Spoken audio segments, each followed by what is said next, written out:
हर चीज के स्रोत को समझना, विशेष रूप से प्रदर्शित गॉडहेड पर वापस जाएं, वापस देवत्व की ओर। जुलाई 1978 अमेरिका में श्रील प्रभुपाद की पहली वार्ता। न्यूयॉर्क 29 दिसंबर 1966। उनकी दिव्य कृपा एसी भक्तिवेदांत स्वामी प्रभुपाद द्वारा आमतौर पर दार्शनिक दिमाग वाला व्यक्ति यह जानने के लिए जिज्ञासु होता है कि सभी रचनाओं की उत्पत्ति क्या है।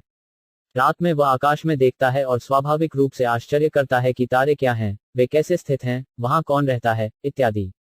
मनुष्य के लिए ये सभी जिज्ञासाएं बिल्कुल स्वाभाविक हैं, क्योंकि उसके पास पशुओं से अधिक विकसित चेतना है। और ऐसे ईमानदार जिज्ञासु को उत्तर देने के लिए श्रीमद् भागवत कहते हैं कि भगवान सभी रचनाओं का मूल है। वह न केवल निर्माता है, बल्कि वह ब्रह्मांडीय स्थिति का रखरखाव भी है, और वह इसका संहारक भी है। वह इन सभी गतिविधियों के पीछे सर्वोच्च इच्छा है। विभिन्न श्रेणियों के नास्तिक हैं जो एक निर्माता की अवधारणा में विश्वास नहीं करते हैं, लेकिन यह उनके ज्ञान के खराब फंड के कारण ही है। हर चीज की उत्पत्ति परम भगवान में होती है। हर चीज, आप जो कुछ भी देखते हैं, वह परम भगवान से उत्पन्न हुआ है। और यह अन्य वैदिक साहित्य में पुष्टि की गई है। यह तो वा इमनी भूतनी जयंते इमानी भूटानी, इन सभी चीजों के लिए जो बनाई गई हैं, एक स्रोत है। वह स्रोत ब्रह्म सर्वोच्च है। वेदांत सूत्र की दूसरी संहिता इस बात की पुष्टि करती है, जन्मादि अस्य यतः, परमेश्वर वह है जिससे सब कुछ उत्पन्न हुआ है। पहले कोड में यह कहा गया है, अथा तो ब्रह्म जिज्ञासा, इसलिए व्यक्ति को ब्रह्म सर्वोच्च में पूछताछ करनी चाहिए, ब्रह्म क्या है। इसे दूसरे कोड में समझाया गया है, जन्मादि अस्य यतः, ब्राह्मण वह है जिससे या जिसमें से जो भी आपको पसंद हो सब कुछ निकला है। और सब कुछ का सर्वोच्च स्रोत या सम्मम बोनम आगे श्रीमद् भागवत में वर्णित है, जन्मादि अस्य यतो नवायद इत्रत्स्कार्थैव अभियानः स्वरत। अब हर चीज के उस सर्वोच्च स्रोत की योग्यताएं क्या हैं? श्रीमद् भागवत में अभिज्ञान कहते हैं, वह सचेत है। पहली योग्यता यह है कि वह सचेत है। परम स्रोत अचेतन नहीं हो सकता। क्यों? क्योंकि हम चेतन प्राणी हैं। हम जीव भी सर्वोच्च भगवान से उत्पन्न हैं। कुछ जीव चल रहे हैं, कुछ जीव गति नहीं करते हैं। पेड़, पहाड़ उनमें भी जीवन है, लेकिन वे हिल नहीं रहे हैं। मनुष्य, बिल्लियां, कुत्ते, चींटियां और जीवन की कई अन्य प्रजातियां घूम रही हैं, लेकिन हिलना या न हिलना, वे सभी सचेत हैं। तो जब तक सभी पीढ़ियों के सर्वोच्च स्रोत, सर्वोच्च भगवान सचेत नहीं है, यह चेतना कहां से आई है? आप इस दर्शन को कैसे बनाए रख सकते हैं कि सर्वोच्च स्रोत शून्य है? यह चेतना कहां से आई है? कुछ लोग कहते हैं कि चेतना पदार्थ के संयोग से उत्पन्न होती है, लेकिन अभी तक किसी भी वैज्ञानिक ने यह साबित नहीं किया है कि रसायन, भौतिक चीजों को मिलाकर कोई चेतना पैदा कर सकता है। बल्कि भागवत बहुत अच्छी तरह से वर्णन करता है कि हर चीज का सर्वोच्च स्रोत सचेत है, वह होश में है। और भगवत गीता में आप पाएंगे कि कृष्ण कहते हैं, वेदाहम समतितानि वर्तमननि कार्जुन, मैं अतीतानि के बारे में सब कुछ जानता हूँ। अतीत क्या है, और मैं जानता हूँ कि वर्तमान क्या है, और मुझे पता है कि भविष्य क्या है।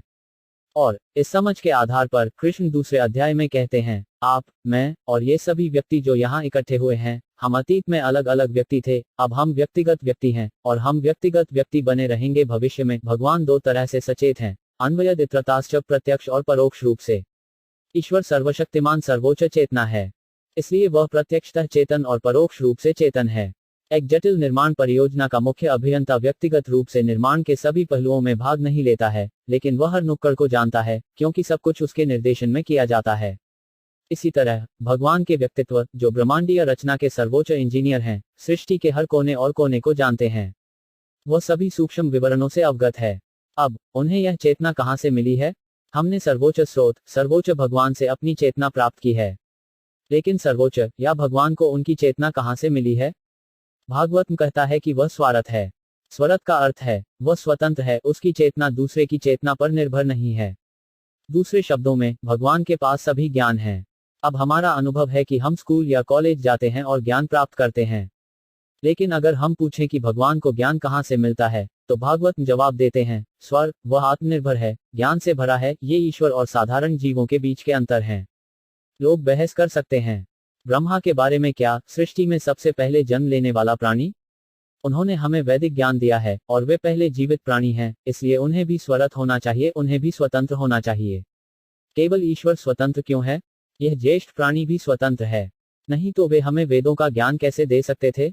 जवाब है, नहीं। तेने ब्रह्म हृदय, ब्रह्मा भी आश्रित हैं, क्योंकि उन्होंने अपना ज्ञान सर्वोच्च भगवान से प्राप्त किया था। वह भी कैसे? वह पहले जन्मे जीवित प्राणी हैं, उन्होंने परमेश्वर से ज्ञान कैसे प्राप्त किया? तेने ब्रह्म हृदय, आप किसी अन्य माध्यम से सर्वोच्च भगवान को नहीं समझ सकते हैं। वह सर्वोच्च भगवान धम्म स्वेना सदा है। सदा का अर्थ है हमेशा या शाश्वत, और धम्नास्वेना का अर्थ है अपने निवास में। धम्नास्वेना सदा निरस्ता को हिकम, निरास्ता को हाकम का अर्थ है जहां कोई भ्रम नहीं है। यहाँ सब कुछ कुहाका है, भ्रम है। सब कुछ पृथ्वी, जल आदि अस्थायी वस्तुओं से बना है। इस दुनिया की चीजें बिल्कुल गुड़िया जैसी हैं। कभी कभी एक बड़ी व्यापारिक फर्म के स्टोरफ्रंट में आपको एक अच्छी लड़की की गुड़िया एक पोशाक के साथ खड़ी होती है, तो वह लड़की कुहाकम है, एक भ्रम है। जो जानते हैं वे सोचेंगे, ओह यह तो गुड़िया है। और ज्ञान में आदमी और अज्ञान में आदमी के बीच यही अंतर है। अज्ञान में लोग इस भौतिक गुड़िया, इस भौतिक दुनिया को वास्तविकता के रूप में स्वीकार कर रहे हैं। यही भौतिकवाद है। और जो ज्ञान में हैं वे सोचते हैं, नहीं यह एक गुड़िया है, एक भ्रम है, वास्तविकता अलग है। हालांकि सदा निरस्ता को हाकम, वह गुड़िया भ्रम भगवान के निवास में नहीं है। वहां परम सत्य मौजूद है, सत्यम परम धिमहि। तो हमारा उद्देश्य होना चाहिए कि हम परम भगवान को उनके शाश्वत निवास के साथ उनकी पूजा करें। निर्विशेषवादी यह मान लेते हैं कि सब कुछ ईश्वर है, इसलिए वे सोचते हैं कि हम किसी भी तरह से परम सत्य तक पहुंच सकते हैं। यह यहाँ श्रीमद् भागवत में स्वीकार नहीं किया गया है। यहाँ यह स्पष्ट रूप से कहा गया है, सत्यम परम धिमहि, परम भगवान के शाश्वत आध्यात्मिक भाग की पूजा की जानी चाहिए, न कि अस्थायी अभिव्यक्ति। हमारे शरीर में भी एक आध्यात्मिक हिस्सा आत्मा और एक भौतिक हिस्सा स्थूल शरीर है। लेकिन दुर्भाग्य से इस आधुनिक सभ्यता में लोग शरीर के भौतिक भाग की अधिक देखभाल कर रहे हैं। उन्हें शरीर के आध्यात्मिक अंग की कोई जानकारी नहीं है। लेकिन वास्तव में शरीर के आध्यात्मिक अंग का अधिक ध्यान रखना चाहिए। शरीर का भौतिक भाग गौण है। हम आध्यात्मिक प्राप्ति के लिए अपने शरीर को बनाए रख सकते हैं, लेकिन हमें जीवन की शारीरिक आवश्यकताओं के प्रति बहुत अधिक आकर्षित होकर अपनी आध्यात्मिक आवश्यकताओं का त्याग नहीं करना चाहिए। यह आधुनिक सभ्यता का दोष है। उन्हें उचित अधिकारियों से कोई जानकारी नहीं है, इसलिए वे शरीर के आध्यात्मिक हिस्से की परवाह नहीं करते हैं।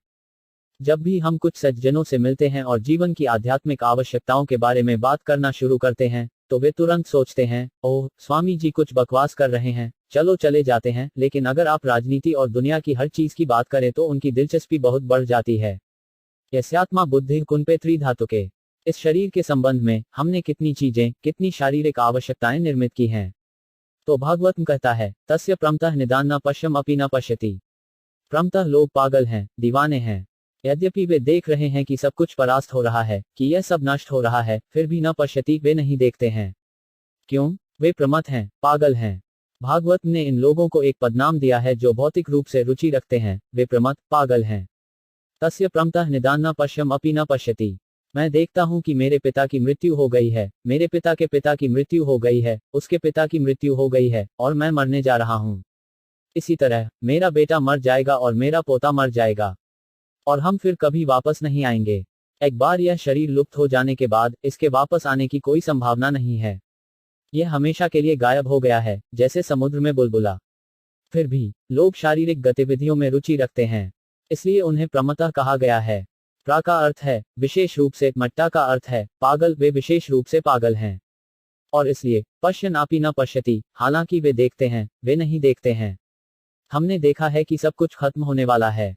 अतीत में हमने इतने सारे साम्राज्य देखे हैं, इतने सारे नेपोलियन, इतने सुभाष बोस, इतने सारे गांधी। वे आए और गए। सुभाष बोस या गांधी या नेपोलियन या हिटलर या महान राजनेता बनने का क्या फायदा? बल्कि हम इस जीवन में आध्यात्मिक अनुभूति में लगे रहें ताकि हम जीवन की समस्याओं का पूर्ण समाधान कर सकें।